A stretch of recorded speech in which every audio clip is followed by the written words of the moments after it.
kita dapat mengetahui calon pasangan kita dari orang-orang yang ada di sekitarnya atau dari keluarganya, ya, dan bisa juga kita dapat mengetahui calon pasangan kita dari sikap dan perilakunya, baik secara langsung atau dari jejak digital yang dimilikinya saat ini di era globalisasi, ya.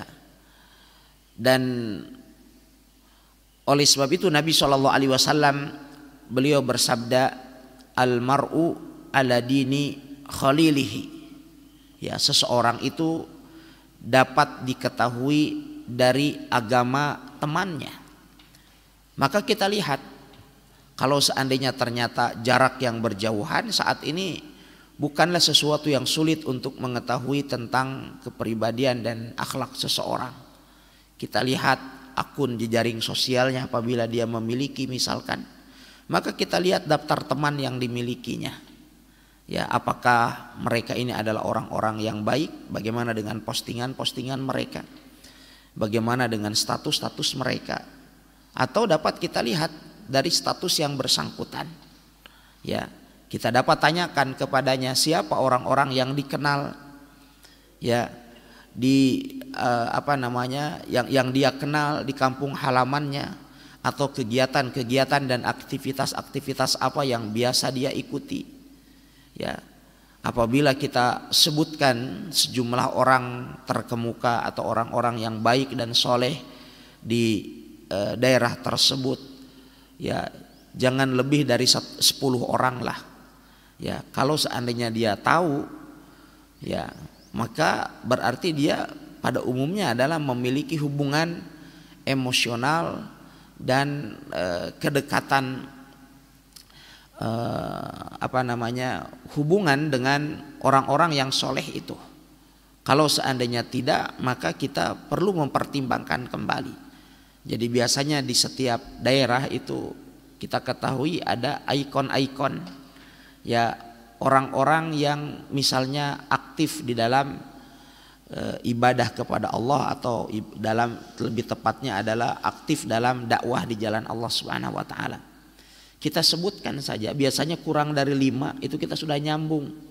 Kalau seandainya dia itu orang baik, ya, misalnya ada orang ngakunya dari mana? Dari Makassar. Kita sebutkan 5 orang di Makassar yang menjadi ikon dalam misalnya kegiatan-kegiatan dakwah di jalan Allah Subhanahu wa taala gitu kan.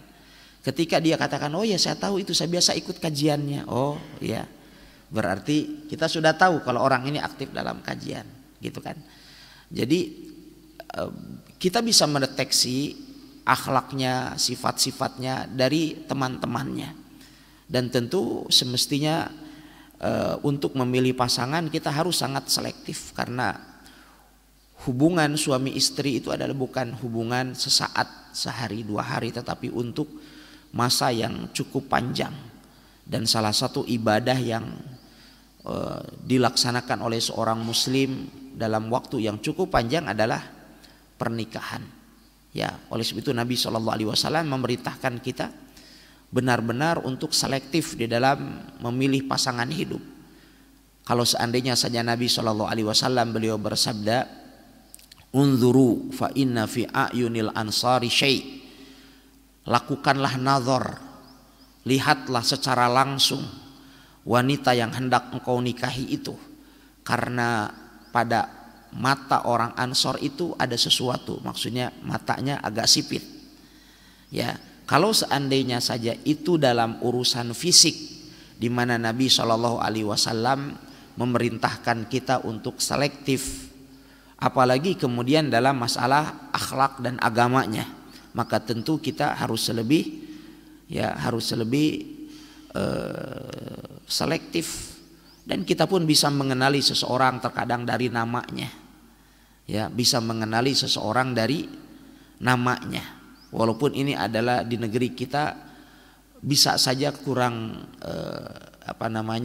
efektif, ya, tetapi minimal kita dapat mengetahui tentang latar belakang keluarganya, ya, latar belakang keluarganya atau ayahnya. Oleh sebab itu Imam Ibnul Qayyim rahimahullah, beliau mengatakan araftu abaka minismika, aku dapat mengenali bapakmu dari namamu.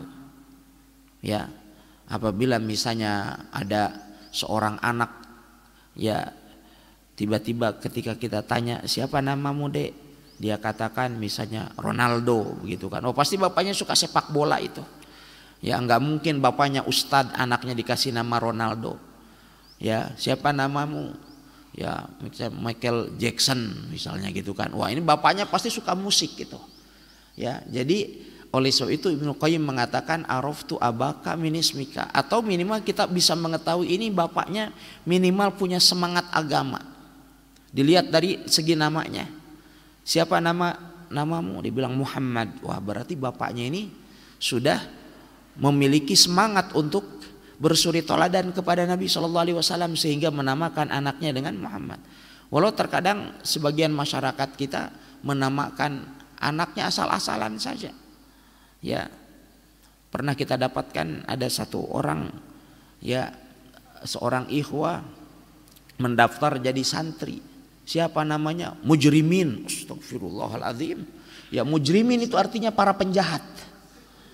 Ya, berarti kita dapat mengetahui oh ini anak ini baik gitu. Ya, tetapi bapaknya ini pasti orang awam. Ya, bapaknya pasti orang awam sehingga dia mengalami kesalahan yang sangat fatal ketika memberikan memberikan nama pada anaknya. Masa kasih nama para penjahat? Ya, oleh sebab itu dari berbagai macam aspek kita bisa mengetahui ya tentang keadaan keistiqomahan seseorang dan meminta tolong kepada mungkin orang-orang yang aktif dalam kegiatan-kegiatan dakwah, apakah yang bersangkutan beristiqomah atau tidak di atas agamanya. Kita tidak tahu, karena misalnya calon kita ada di Jakarta, maka kita tahu siapa, kita tanya atau kita cari orang Jakarta dan kemudian kita mencari tahu ya bagaimana dengan si fulan dan alan, bisa minta tolong untuk dicarikan tentang kehidupan sehariannya dan seterusnya, sehingga dengan demikian kita tidak salah dan keliru di dalam menentukan pasangan hidup. Wallahu ta'ala alam. Dan jangan pernah ya kita mencari pasangan dengan mengandalkan diri sendiri. Ya. Karena penilaiannya tidak akan objektif. Penilaiannya tidak akan objektif.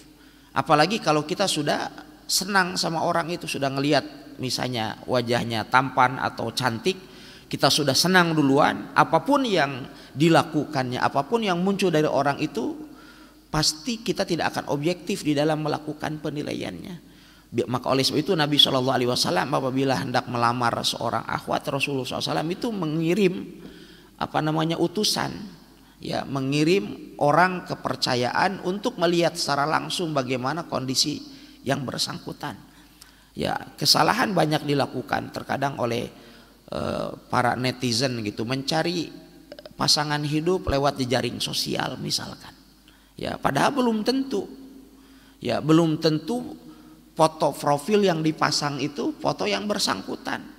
Dan betapa banyak orang yang kena prank itu, akhirnya dia semangat. Ya, semangat untuk mengajak yang bersangkutan menikah. Ternyata setelah ketemu langsung atau bahkan sebagian itu langsung datang ke tempat yang bersangkutan, ternyata tidak seperti itu. Ya, ada beberapa orang ikhwah kasusnya terjadi gitu. Ya akhirnya kemudian dia datang sendiri, begitu datang sampai ke rumahnya ternyata kok beda. Ya, berbeda dengan foto profil yang dipasang. Wah, ternyata dia di kameranya pakai kamera 360. Ya. Sehingga oleh sebab itu para ulama rahimahumullah mereka mengatakan kebanyakan orang yang menjalin hubungan sebelum pernikahan yang sah itu kehidupan rumah tangganya tidak langgeng. Kenapa? Karena di saat mereka lebih ini lagi kita katakan berpacaran, sudah suka sama suka. Pada umumnya penilaiannya sudah tidak objektif. Berbeda kalau kita meminta pendapat dari beberapa pihak. Bagaimana pendapat antum tentang si fulan atau si fulana? Maka akan lebih efektif. Ya. Oleh sebab itu Al-Istanbuli beliau mengatakan, sebelum engkau melihat atau sebelum engkau menikah dengan calon pasanganmu itu, maka gunakanlah dua mata untuk melihatnya. Artinya kita harus benar-benar objektif melihat sisi kelebihan dan kekurangannya. Pada umumnya orang yang bergerilya sendiri mencari pasangan hidup tanpa dia meminta pendapat dari orang lain, padahal dia tidak akan pernah rugi apabila dia mengambil pendapat dari orang lain. Oleh sebab itu para ulama hikmah mereka mengatakan ma khaba man istashar. Tidak akan pernah merugi orang yang meminta pendapat orang lain, tidak akan rugi. Tetapi justru dia telah mengamalkan perintah Allah Subhanahu wa taala yang memerintahkan kita untuk senantiasa bermusyawarah. Ya, para ulama mengatakan sebelum engkau menikahi seseorang, lihatlah dengan dua mata.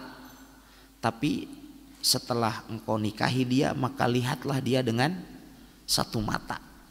Jadi kalau sebelum kita nikahi, lihat dengan dua mata. Tapi setelah dinikahi, lihatlah dengan satu mata. Artinya kita tidak melihat pasangan kita kecuali sisi-sisi kelebihannya. Ya, sehingga hal itu akan lebih menanamkan kecintaan ya dari diri kita terhadap dirinya. Adapun sebelum menikah maka kita harus benar-benar objektif melihat dari sisi kelebihan dan kekurangannya, wallahu taala.